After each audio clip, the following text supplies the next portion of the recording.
Setelah lebih dari 2 tahun mengalami kesulitan berat di penjara, beliau akhirnya dibebaskan. Huzur menulis, Alhamdulillah, Allah telah melimpahkan karunia-Nya kepada Anda, dan akhirnya Anda telah dibebaskan. Semoga Allah memberkahi Anda, dan semoga Dia segera menyediakan jalan untuk pembebasan semua tahanan politik lainnya juga. Selama masa tahanan, Anda harus menanggung kehilangan kerabat. Semoga Allah menerima pengorbanan Anda. Semoga Dia meninggikan derajat mereka, dan semoga Dia melimpahkan berkah dan pahala pilihannya kepada Anda dan keluarga Anda atas semua pengorbanan Anda. Sampaikan salam damai dan ucapan selamat saya kepada semua kerabat Anda. Dan kemudian Huzur menulis dengan tangan beliau sendiri, semoga Allah melindungi Anda dari segala keburukan di masa depan. Amin. Jika Anda memiliki iman yang teguh kepada Allah Ta'ala, dan jika Anda memiliki keyakinan kuat bahwa Allah Ta'ala memberi pahala atas setiap cobaan yang dilalui, maka tentu saja kesulitan atau kesukaran itu akan dianggap sebagai ujian dari Allah Ta'ala. Bukankah cobaan menimpa Rasulullah SAW? Bukankah beliau SAW kehilangan giginya dalam pertempuran? Bukankah beliau mencapai keadaan di mana beliau pingsan dalam pertempuran? Bukankah benar bahwa para sahabat lain jatuh menimpa beliau SAW saat itu? Beberapa di antaranya syahid dan beberapa lainnya terluka. Rasulullah tertindih di bawah banyak orang lain. Bagaimana keadaan beliau saat itu? Apakah beliau berpikir bahwa beliau sedang menghembuskan nafas terakhir? Terlepas dari segalanya, Rasulullah merasa puas dengan fakta bahwa sekalipun beliau wafat, Allah Ta'ala akan memberi beliau pahala untuk itu.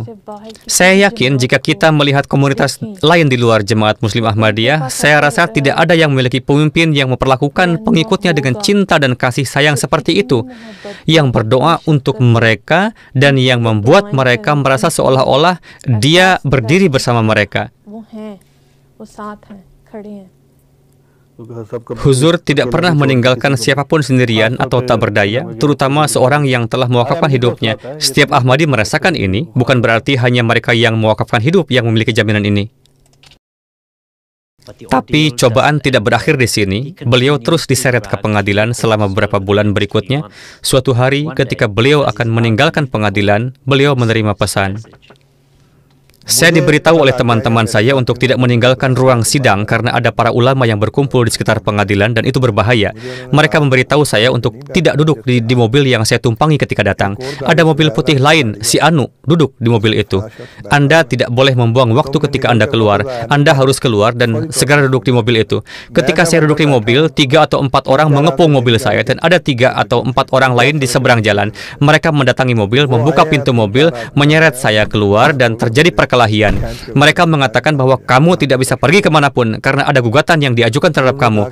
Saya berkata kepada mereka, jika ada gugatan yang diajukan terhadap saya, pergilah ke kantor polisi. Siapa kalian yang mau membawa saya? Mereka bersikeras bahwa kamu tidak bisa pergi kemanapun dan mulai mencaci maki. Kemudian salah satu teman saya yang memiliki senjata keluar dari mobil dan menantang mereka. Mereka melonggarkan cengkeraman mereka pada saya dan kemudian saya melompat ke dalam mobil. Tahir Mahdi nyaris lolos dari upaya penculikan dan sekarang harus segera meninggalkan Pakistan. Saya kemudian menerima pemberitahuan bahwa Huzur telah menginstruksikan saya dan yang lainnya yang bersama saya untuk pergi dari negara ini. Karena saya memiliki visa, saya memesan tiket pesawat untuk keesokan harinya dan menghadap Huzur.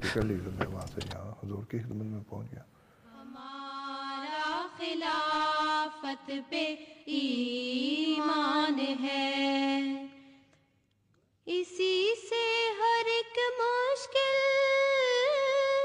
आसान है गुरेज़ा है इससे जो नादान है रहेंगे खिलाफत से वाबस्ता हम जमात का कायम है Huzur menginstruksikan saya untuk beristirahat beberapa hari, dan kemudian setelah beberapa saat Huzur bersabda, sekarang Anda tinggal di sini saja. Saya dulu menerima cinta dan kasih sayang Huzur, dan saya masih menerimanya setelah pindah ke sini juga.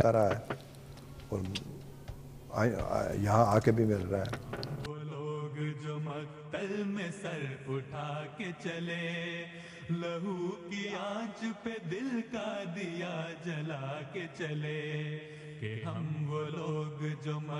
Ayah dan putri akhirnya bertemu kembali di London.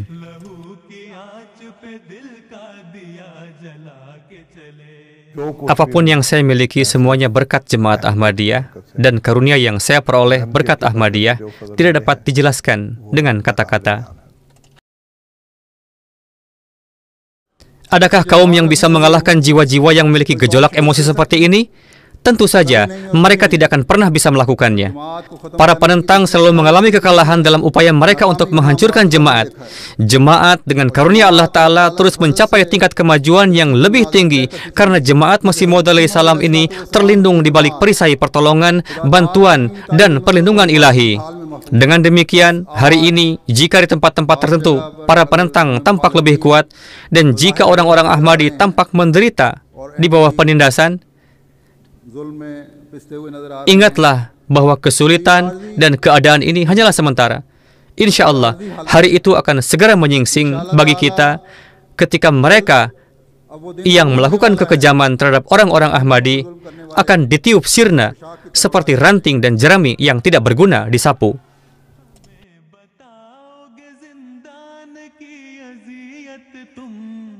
मगर करोड़ जिंदा कहाँ से लाओगे तुम अपनी आग में खुद आखिरी दमों पर हो तुम अपनी फूंक से सूरज को क्या बुझाओगे तुम अपनी आग में खुद आखिरी दमों पर हो तुम अपनी फूंक से सूरज को क्या बुझाओगे कि हम वो लोग जो मक्तल में सर उठा के चले लहू की आंच पे दिल का दिया जला के चले